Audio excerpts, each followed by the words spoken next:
तो बात करते हैं यहाँ पर प्रोजेक्ट इंजीनियरिंग के बारे में। आप किसी भी इंजीनियरिंग ले लो, सिविल इंजीनियरिंग ले लो, इलेक्ट्रिकल इंजीनियरिंग ले लो, मैकेनिकल ले लो, कंप्यूटर ले लो, या फिर कोई भी इंजीनियरिंग ब्रांच ले लो, उसमें एक कॉमन आता है, वो है डिज़ाइन इंजीनियरिंग। डिज़ाइन इंजीनियरिंग आप लोगों को नाम याद रखना है, क्योंकि डिज़ाइन इंजीनियरिंग एक ऐसा प्रोजेक्ट है या फिर ऐसा एक सब्जेक्ट है। इस सब्जेक्ट के अंदर आप लोगों को डिज़ाइन इंजीनियरिंग मतलब कि कोई भी एक छोटी सी चीज़ ले लो, उसके ऊपर आप लोगों को रिसर्च करनी है। रिसर्च करने के बाद उसके ऊपर प्रोजेक्ट बनाना है। अब आप लोग बोलेंगे कि प्रोजेक्ट मुझे बनाना है, ठीक है ना, तो प्रोजेक्ट के अंदर मुझे क्या क्या चीज़ें चाहिए वो आप लोगों को पता नहीं होगी, तो मैं आप लोगों को बताता हूँ। और आप लोगों को ये चीज़ आप लोगों को फैकल्टी मेम्बर होते वो भी आप लोगों को बताएंगे, पर मैं आप लोगों को स्टेप बाय स्टेप बताता हूँ, जिससे आप लोगों को डिज़ाइन इंजीनियरिंग है उसको आप लोग बहुत ही ज़्यादा सहायता होगी, बहुत ही ज़्यादा यूज़फुल होगा, जिससे आप लोग आसानी से दूसरे लोगों से पहले आप लोग अपना डिज़ाइन इंजीनियरिंग का जो प्रोजेक्ट है वो ख़त्म कर पाएंगे। और इसमें बहुत बड़ी कोई चीज़ नहीं है, ठीक है ना, ये कोई बड़ी चीज़ नहीं है डिज़ाइन इंजीनियरिंग का, मुझे आता नहीं है तो मैं क्या करूँगा, ठीक है। तो उसमें ऐसा होता है कि एक जो आप लोगों ने टॉपिक पकड़ लिया, ठीक है ना, टॉपिक मतलब कि चलो एक पेन वाला मैं एग्जांपल देता हूँ कि एक बॉल पेन है मेरे पास, ठीक है ना, उस बॉल पेन के जरिए मुझे ये चाहिए कि ये किस मटेरियल से बनती है, वो आप लोग सर्च करते हैं। गूगल तो आप लोगों के फ़ोन में ऐड होगा ही, उस गूगल पे जाकर आप लोग ये सर्च करेंगे कि ये पेन किससे बनती है, इसकी नोक होती है, उसके आगे की जो ऑनी, उससे आप लोग बॉल पेन से लिखते हो आप, ठीक है ना, वो किससे बनती है, स्टील कौन सा लगता है। साथ ही में जो इंक है, तो इंक के अंदर इंक है वो किस चीज़ से बनी हुई है, उसका सेंट्रीफ्यूगल कितना है, उसकी विस्कोसिटी कितनी है, वो आप लोगों को जाननी पड़ेगी। और चलिए कि आप लोग बॉल पेन बनाना चाहते हैं तो आप लोग क्या करेंगे, ठीक है ना, कि आप लोग है वो एक फैक्ट्री में जाकर किन किन लोगों को आप लोग एम्प्लॉय करोगे कि मुझे बॉल पेन के जो रॉ मटेरियल है वो लाने वाला चाहिए, फिर उस बॉल पेन को जो मैन्युफैक्चर करना है तो उसमें कितने आदमी लगेंगे, लेबर कितना लगेगा, पैसा कितना लगेगा उस पर, वो सब आप लोगों को कलेक्ट करके उस एस्टीमेट काट के, एस्टीमेट का अर्थ ये होता है कि किस किस अन्य चीज़ों की, रॉ मटेरियल की क्या या फिर किस अन्य चीज़ों की आप लोगों को आवश्यकता होगी अपने प्रोजेक्ट ख़त्म करने में, ठीक है ना। एक बॉल पेन बनाने में कितना कॉस्ट लगेगा वो आप लोगों को याद रखना है। मतलब कि एक प्रोजेक्ट इंजीनियरिंग है, उसमें 5 से 6 लोगों की टीम बनाने के बाद ये सब आप लोग अपने पार्ट वाइज, मतलब कि ये इस पहले जो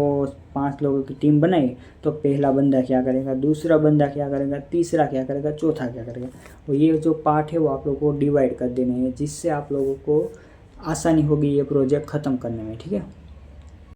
और बात करते हैं डिज़ाइन इंजीनियरिंग के, जहाँ पर मैंने टॉपिक छोड़ दिया था उसे मैं कंटिन्यू करता हूँ। तो बस इतना ही काम होता है कि किस चीज़ से मटेरियल बनता है, यानी कि पेन का, ठीक है ना,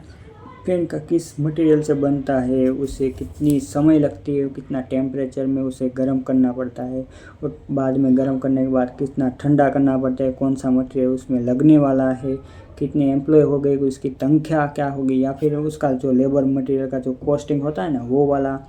और साथ ही में वो वर्क तो करेगा ना, जो उसमें मशीनरी जो लगने वाली है, वो मशीनरी लगने के बाद वो बॉल पेन है वो आप लोगों का इंक बाहर तो आ रहा है ना, और इसमें वेस्टेज कितना जाने वाला है वो आप लोगों को याद रखना है। और बेहद ज़्यादा उसमें रिस्पॉन्सिबिलिटी, रिक्वायरमेंट, वो सब कुछ आप लोगों को एक सीट आप लोगों को दी जाएगी, और सीट के ऊपर आप लोगों को लिखना है, ठीक है ना।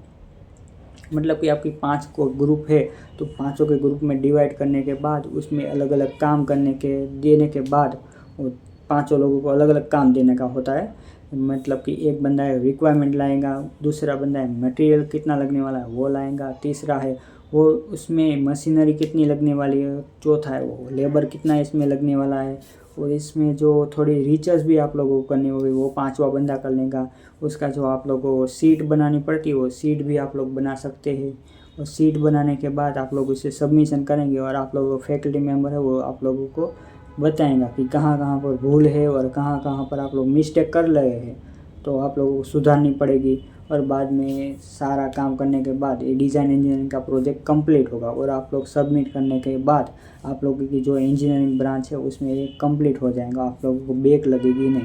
ठीक है ना। बस इतना ही था डिज़ाइन इंजीनियरिंग में, बस, और उससे ज़्यादा कुछ होता नहीं है इसमें, बस इतना होता है। प्रोजेक्ट को आप लोग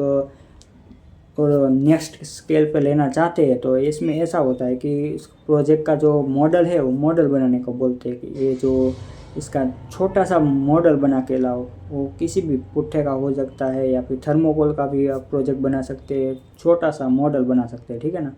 तो बस इतना होता है, बाद में आप लोग पास हो जाओगे। बस इतना आप लोगों को याद रखना है। और वीडियो पसंद आई हो तो आप लोग लाइक शेयर सब्सक्राइब करके जा सकते हो। मुझे बहुत ही आवश्यकता है मेरी चैनल को ग्रोथ करने के लिए, तो आप लोग लाइक शेयर और सब्सक्राइब करके बाद आप लोग बेल आइकन को ऑन कर सकते हैं, क्योंकि मैं वीडियो लाता रहूँगा और आप लोगों को मेरा साथ देना है जब तक कि मुझे सब्सक्राइबर से गेन न हो जाए तब तक, ठीक है ना। तो मिलते हैं न्यू वीडियो में, तब तक के लिए टाटा गुड बाय। और शॉर्ट देखना मेरा भूलना मत, बहुत ही ज़्यादा शॉर्ट्स है वो मैं यहाँ पर यूट्यूब में भी डालता हूँ, इंस्टाग्राम में भी डालता हूँ। और सारे के सारे जो मेरे रील्स है या फिर शॉर्ट्स भी आप लोग कह सकते हो, वो आते रहेंगे और आप लोगों को यूज़फुल हो वैसा ही मेरा इंटेंशन है और आप लोगों को पसंद आए।